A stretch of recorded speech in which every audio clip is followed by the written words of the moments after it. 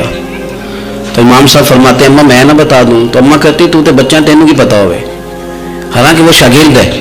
تو امام صاحب پھر اس کے پاس جاتے، اس کو جا کہتے سوال کا جواب، تو کہتے استاد جی مجھے کیا پتا ہے، آپ کو پتا ہے ان مسئلوں کا؟ تو آپ فرماتے ہیں میں پہلے تجھے بتاتا ہوں اس کا جواب، پھر تو مجھے بتا، اور پھر میں تیرا نام لے کے اپنی اماں کو مطمئن کروں گا۔ اس لیے کہ ماں باپ کو دلائل نہیں دیے جاتے، انہیں راضی کیا جاتا ہے۔ اور میں بچوں سے گزارش کروں گا ابا جی کو پیسے بھی دیں، اماں جی کے کپڑے بھی لے کے دیں، لیکن ضروری یہ ہے کہ ان کو وقت دیں، ان کے پاس بیٹھیں، ان سے مشورہ کریں، ان کو آپ کے وقت کی ضرورت ہے۔ بڑھاپے میں اس طرح کا ماحول نہ بنا دیں کہ وہ ایک کونے میں بیٹھے ہیں، کوئی پوچھتا ہی نہیں، اس طرح نہ کریں۔ ہم تو اس طرح والدین سے رویہ کرتے ہیں جیسے MBBS ڈاکٹر رات کو وارڈ میں آتا ہے اور 2-3 اس کے ساتھ سٹاف کے لوگ ہوتے ہیں، اور وہ کہتا ہے دوائی کھا لی ہے، طبیعت اب کیسی ہے، بلڈ پریشر ٹھیک ہے، یہ میں نے دوائی بدل دی ہے، یہ کیا رویہ ہو؟ آپ ان کو وقت دیں۔ آپ وہ جس طرح آپ چھوٹے تھے تو وہ لاڈ لڑاتے تھے، پیار کرتے تھے، آپ بھی تھوڑا قریب بیٹھیں اور آپ دیکھیں آپ کو اللہ تعالیٰ اس کی برکت سے کتنی رحمتیں عطا فرماتے۔ تو کسی کو جاہل کہنا، ان پڑھ کہہ دینا، ایک حدیث اور سن لیں، بات کو ختم کرتا ہوں۔ اس کو قاضی ایاز رحمۃ اللہ علیہ نے شفا شریف میں لکھا ہے، ایک بدو حضور کی بارگاہ میں آیا اور اس نے آ کے کچھ مانگا، اللہ کے پیارے حبیب صلی اللہ علیہ وسلم کی بارگاہ میں مانگا جہاں ایک مانگنے پر دریا بہا دیے جاتے ہیں۔ دریا بہا دیے ہیں، در بے بہا دیے، یہ در الگ ہے اور بے بہا الگ ہے، پھر یہ شعر صحیح سمجھ میں آئے گا آپ کی۔ تو حضور سید عالم صلی اللہ علیہ وسلم تو جس کو دیتے تھے پھر اس کی کئی نسلیں کھاتی تھی، ختم نہیں ہوتا تھا۔ اس نے بھی کچھ مانگا، حضور نے کچھ دیا، لیکن ابھی اسے آداب نہیں نہ آتے تھے۔ پہلے آداب سکھائیں پھر کسی کو بے ادب کہیں، لیکن بغیر آداب سکھائے لوگوں کو بے ادب کہہ دیتے، یہ انداز ٹھیک نہیں۔ اس نے کچھ مانگا، حضور نے دیا، چونکہ آداب نہیں آتے تھے، نہ آشنا تھا، تو کہنے لگا معاذ اللہ ثم معاذ اللہ نقل کفر کفر نہ باشد، کہنے لگا میں تو بڑی تعریف سن کے آیا تھا، آپ نے تو کچھ بھی نہیں دیا۔ حضرت عمر فاروق نے تلوار نکال لی، فرمایا اس بے ادب کی گردن اڑاؤں گا۔ حضور نے فرمایا عمر ٹھہر جا ذرا، جلدی نہ کر۔ سرکار اسے گھر لے گئے، جتنا دیا تھا نا اس سے ڈبل دیا، پھر جتنا ہو گیا تھا اس سے بھی ڈبل دیا۔ تیسری دفعہ حضور دینے لگے تو کہنے لگا یا رسول اللہ بس کریں، میں نے تو طوفان کے اندر بھی ہوا اتنی تیز نہیں چلتے دیکھے جتنی آپ کی سخاوت تیز چلتی ہے۔ کریم رسول صلی اللہ تعالی علیہ وسلم نے فرمایا یہی بات باہر جا کے میرے صحابہ سے بھی کہہ دو گے؟ حضور کہہ دوں گا۔ فرمایا جب تم نے کہا تھا نا نہیں دیتے تو ان کے دل ٹوٹ گئے، جب تم کہو گے نا بڑا دیتے ہیں تو ان کے کلیجے ٹھنڈے ہو جائیں گے۔ وہ باہر آیا، آ کر کے کہنے لگا میرے رسول پاک علیہ السلام کے مقدس غلاموں، میں نے تو طوفان میں بھی ہوا اتنی تیز نہیں دیکھی جتنی کریم کی سخاوت تیز ہے۔ پیارے حبیب صلی اللہ تعالی علیہ وسلم تو کمال کر دیتے۔ اب صحابہ خوش ہو گئے۔ میرے نبی پاک صلی اللہ علیہ وسلم نے ہماری تربیت فرمائی کہ ہم نے کس طرح کا رویہ ایسے لوگوں کے ساتھ اختیار کرنا ہے۔ حضور فرمانے لگے عمر اگر تم اس سے پہلے قتل کر دیتے جو اس نے کہا تھا تو یہ دوزخ میں جاتا، اور اب جو کہہ رہا ہے اس پر مرے گا تو رب اسے جنت عطا فرمائے گا۔ حضور فرمانے لگے عمر میری اور تمہاری یعنی میری اور میری امت کی مثال اس آدمی کی مثال کی طرح جس کی اونٹنی بھاگ گئی تھی، ناک سے نکیل نکل گئی تھی، بہت سارے لوگ آئے اسے پکڑنے کے لیے، ہاتھوں میں نیزے تھے، ڈنڈے تھے، تلواریں تھیں، پر وہ کسی کے قابو نہ آئی، زخمی ہو گئی پر کسی کے قابو نہ آئی۔ حضور فرماتے ہیں پھر اس کا اپنا مالک آ گیا، اس نے تھوڑا سا چارہ اٹھایا, میری طرف دیکھیے گا جی, چارہ اٹھایا, اونٹ اس نے اس کو تھپکی دی, بغیر کسی کی مدد کے ناک میں نکیل ڈالی. پھر اونٹنی پر سوار ہوا اور کہنے لگا, لوگوں تم نے میرے جانور کو بڑی تکلیف دی, اونٹنی میری ہے, اسے سنبھالنے کا طریقہ بھی مجھے ہی آتا ہے. گویا حضور فرما رہے ہیں عمر یہ امت میری ہے, تو اسے کس طرح سنبھالنا ہے یہ طریقہ بھی مجھے ہی آتا ہے. ان کی کہاں کس بنیاد پر کس رنگ میں تربیت کرنی ہے یہ میں جانتا ہوں. ہمیں اگر ہماری زندگی انصاف والی ہو, عاجزی والی ہو, اطمینان والی ہو, عاجزی بھی دل کا نام ہے, اطمینان بھی دل کا نام ہے. بہت سارے گردنیں جھکانے والے بھی عاجز نہیں ہوتے. اپنے دل سے تہیہ کر لیں کہ میں کسی شخص کو بھی اپنے سے چھوٹا نہیں جانتا, کمزور نہیں جانتا. میں کسی شخص کے بارے میں بھی یہ رویہ نہیں رکھتا کہ یہ کوئی برا ہے. اگر کہیں ضرورت پڑے تو کسی کی اصلاح کریں. اگر وہ اصلاح قبول نہ کرے اور آپ کو محسوس ہو کہ یہ معاملہ آپ کے بس میں نہیں, تو پھر بھی اس کے لیے دعا کریں. کسی کونے میں جا کر کے تنقید کرنے کی اجازت نہیں ہے. اپنے آپ کو سمیٹیں, سوچوں کو بکھرنے سے سمیٹیں, اچھا سوچا کریں. جو لوگ اچھا سوچتے ہیں وہ صحت مند رہتے, ان کی سوچیں تازہ رہتی. آپ ہر ایک کے بارے میں خیر کا رویہ اختیار کریں اور مثبت پہلو تلاش کریں. آپ مثبت پہلو, ہر وقت تنقید کرنا, ہر وقت تنقید کرنا. میں ایک محفل میں بیٹھا تھا, میں بات نہیں ختم ہو گئی تو ایک نعت خان نے بڑا اچھا شعر پڑھا. ہم بڑی اس بات کی تردید کرتے رہتے ہیں کہ یہ طے کر کے اور پیسے لے کے اور یہ نہیں کرنی چاہیے چیزیں, لیکن یہ کہ یہ غلطی کس کی ہے؟ یہ اس عوام کی غلطی ہے جو ریٹ بناتی ہے, چیزیں خریدتی ہے. جو چیزیں آپ خریدیں گے نہیں بکیں گی بھی نہیں مارکیٹ میں. آپ خریدتے ہیں تو کوئی بکتا ہے نا. میری بات کی سمجھ آ رہی ہے؟ تو ہم یہ سارا کچھ ڈال دیتے ہیں. اب کیا ہوتا ہے کہ اتنی سونی محفل سجی ہوئی ہے, لیکن اس میں بیٹھ کر لوگ حضور کی تعریف سننے کی بجائے یہ کہہ رہے ہیں اس نے 40,000 لیا ہے. تو آپ یہ اندازہ کریں کہ وہ جو بات ہمیں اس وقت مدینہ شریف لے کے جاتی, ہمارا عشق رسول تازہ کرتی, تو ہم نے وہاں کیا گھٹن پیدا کر دی یہ کہانیاں چھیڑ کے. کیوں دیتے ہیں آپ پیسے؟ کیوں اس طرح کے ریٹ آپ بناتے ہیں؟ پہلے آپ بناتے ہیں پھر اس کے بعد آپ تنقید کرتے ہیں. اب دیکھیں, میں بھی بیٹھا تھا تو اس نے بڑا خوبصورت شعر پڑھا اور بڑی مزیدار بات کی, بڑا مزہ آیا. تو میں نے ساتھ والے سے کہا یار آج بڑے دنوں کے بعد سرور آیا. تو کہنے لگا نہیں 40,000 لے آ جائے. میں انہوں کہا تو 10 منٹ کھلو جانا سی, مزہ تو لینے نہیں دیتا.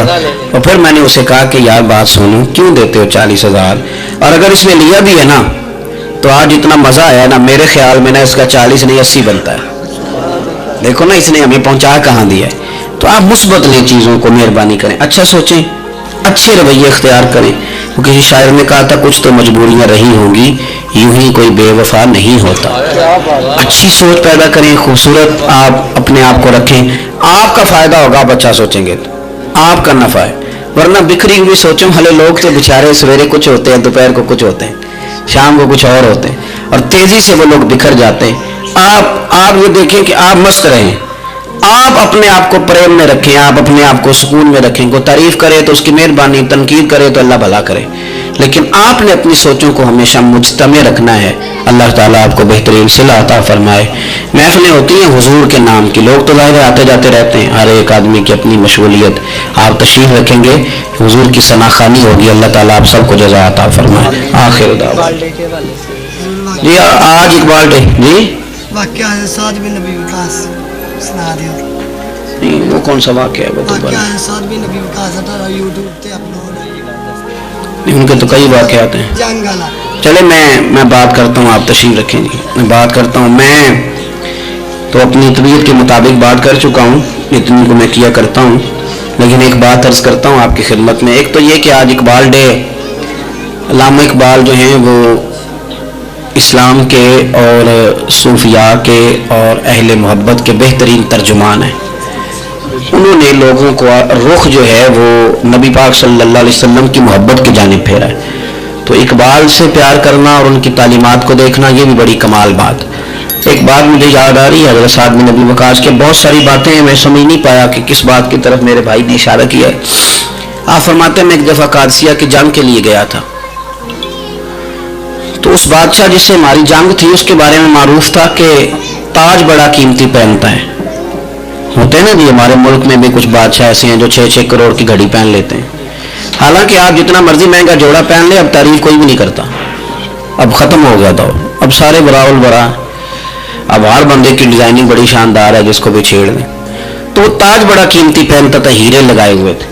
حضرت سعد بن ابی وقاص رضی اللہ تعالیٰ عنہ نے لوگوں سے کہا کہ اس کے تاج کا خیال رکھنا، مل گیا تو مال غنیمت میں فائدہ ہوگا. جنگ ہوئی شام کو، تاج اس کا کہیں ریت میں کھو گیا. لوگوں نے کچھ دیر ڈھونڈا، بادشاہ قتل ہو گیا، ملا نہیں. حضرت سعد بن ابی وقاص نے کہا چھوڑو، سو جاؤ، اتنا بھی ضروری نہیں.